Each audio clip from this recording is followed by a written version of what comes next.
Olá e bem-vindos! Hoje vamos mergulhar num tema fascinante: o poder que as histórias têm e como elas podem de facto moldar a nossa psicologia e até mudar o rumo das nossas vidas. Será que uma simples história pode mesmo mudar uma vida? Parece uma ideia um bocado grande, não é? Mas acreditem, a psicologia sugere que a resposta é um sonoro sim. E é exatamente isso que vamos desvendar hoje. É que as histórias têm esta capacidade incrível.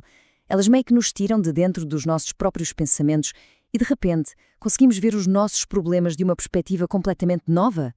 É como se nos dessem um par de óculos novo para olhar para velhos desafios. E é isto que nos leva direitinhos ao coração do nosso tema: as histórias que curam, ou, como a psicologia lhes chama, as metáforas terapêuticas. Ok, então o que é afinal uma metáfora terapêutica? Bem, é uma história, uma fábula simples, que é usada para ajudar alguém a ver um problema por um ângulo diferente. O ponto-chave é este: não são só contos para passar o tempo, são na verdade ferramentas muito poderosas para nos entendermos melhor e, claro, para mudar. E para percebermos mesmo o impacto disto, vamos analisar uma das metáforas mais conhecidas de todas, a do elefante acorrentado. Esta é uma história sobre aqueles limites que muitas vezes somos nós próprios a impor. Vamos lá imaginar a cena. Estamos no circo e vemos aquele que é o animal mais forte de todos, uma criatura com uma força que é, descomunal. E, no entanto, está ali, preso pela corda mais frágil que se possa imaginar. É um paradoxo, certo? Um ser tão, mas tão poderoso, contido por uma coisinha tão insignificante. A pergunta que salta logo à vista é: mas por que é que o elefante não se liberta? Com a força que tem, bastava um puxão para arrancar aquela estaca e ir à sua vida? O que é que o impede? Bem, a resposta está na sua história, no seu treino. Quando ele era apenas um bebê, amarraram-no àquela mesma estaca. Claro que, naquela altura, ele puxou, lutou, fez toda a força do mundo, mas a estaca era mais forte. Ele falhou, vez após vez. E com o tempo ele simplesmente aprendeu que era impossível de escapar. Aceitou essa limitação e parou de tentar. E aqui chegamos à conclusão brutal da história. O elefante não foge porque acredita que não consegue. A corrente que o prende não é de ferro, é uma corrente mental. E isto, claro, é um espelho perfeito da nossa própria experiência, não é? A história fala daquelas correntes invisíveis que todos nós carregamos, aquelas crenças de "eu não consigo", que nasceram lá atrás, em falhanços do passado. Tal como o elefante, às vezes nem sequer voltamos a tentar, só porque uma vez não conseguimos. Mas atenção, a história do elefante é só a ponta do iceberg. A verdade é que existe uma história, uma metáfora, para quase todo o tipo de desafio psicológico que possamos imaginar. A versatilidade disto é impressionante. Por exemplo, para quem lida com ansiedade existe a fábula do barranco.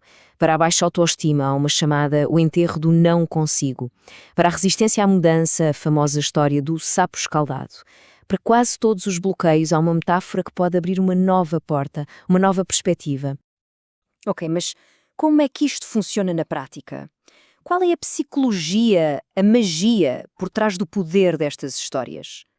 Basicamente, o processo pode ser dividido em 3 passos. Primeiro, a história cria uma certa distância.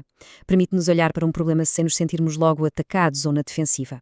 Segundo, como é uma fábula, ela consegue contornar as nossas defesas lógicas, a nossa crítica interna e falar diretamente a uma parte mais profunda de nós.